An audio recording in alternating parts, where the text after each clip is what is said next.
ก่อนอื่นเมื่อขอเรียนการนำภาครัฐที่เคารพนับถืออย่างสูงแล้วก็นับถือฮักแพงมายังบรรดาผู้ชมสื่อสังคมออนไลน์ข้าพเจ้าพาคำลาหลวงหารต่างหน้าของการโยธาธิการและขนส่งเมืองเพียงแขวงสัญญาบุรีขออนุญาตแถลงข่าวเกี่ยวกับสภาพเส้นทางและเหตุการณ์สื่อสังคมออนไลน์ในวันที่ 31 ตุลา 2025 อยู่เส้นทางหลวงแห่งชาติเลข 4 จุดกิโลเมตรที่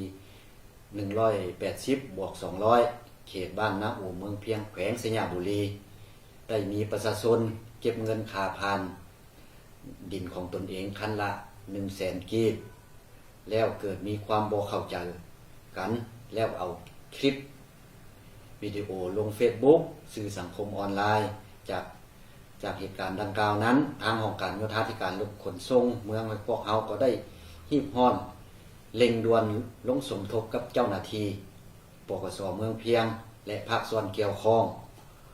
ลงกวดกาตัวจริงเห็นว่ามีมูลความจริงแท้ต่อกับเหตุการณ์ดังกล่าวขออนุญาตแจ้งถึงพ่อแม่ประชาชนบรรดาเผ่า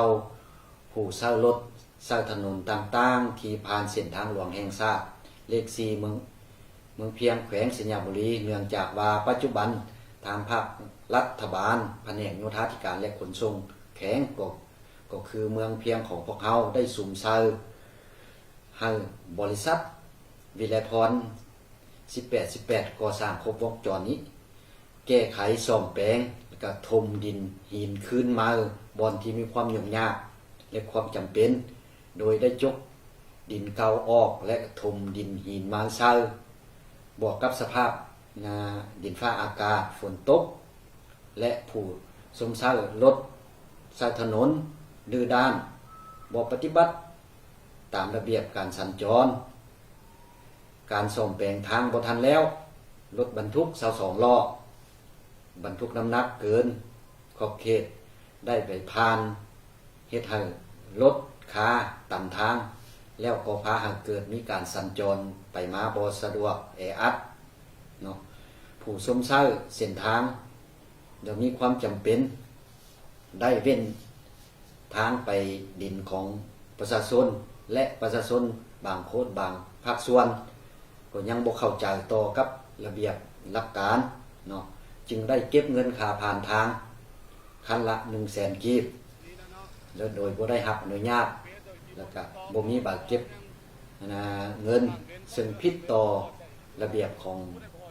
การเงินดังนั้นทางของการโยธาธิการและขนส่งเมืองก็ได้สมทบกับเจ้าหน้าที่ปกส.เมืองเพียงของพวกเขานี้ลงไปเก็บกำข้อมูลหลักฐานละเอียดที่ถ้วนแล้วพร้อมทั้งนำตัว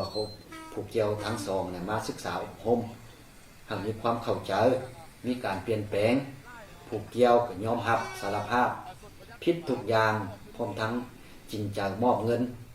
คืนให้แก่รัฐสำหรับผู้ลงเฟซลงไลน์ก็แม่นได้นำเอามาศึกษาอบรมหากมีความเข้าใจซึ่งกันและกันเป็นที่เรียบร้อยแล้วอีกตึมเทื่อนึงขอแจ้งมายังพ่อแม่ประชาชนทราบว่าเหตุการณ์ดังกล่าวแม่นได้แก้ไขสำเร็จแล้วต่อกับสภาพเส้นทางทางภาครัฐบาลแม้นได้มีแผนอนุมัติงบประมาณเล็งด่วนแก้ไขฉุกเฉินแก้ไขระยะสั้นและระยะยาวปัจจุบันเส้นทางแม่นไปมาได้ดีขึ้นกว่าเก่าเนาะคาดว่าจะสำเร็จในไวๆนี้ดังนั้นจึงแจ้งมาให้พ่อแม่ประชาชนรับทราบว่าและเป็นคติเตือนใจให้แก่สังคมคนอื่นๆในการสัญจรไปมาและก็การลงคลิปวิดีโอแม้นหากปฏิบัติตามระเบียบกฎหมายอย่างเข้มงวดขอขอบใจ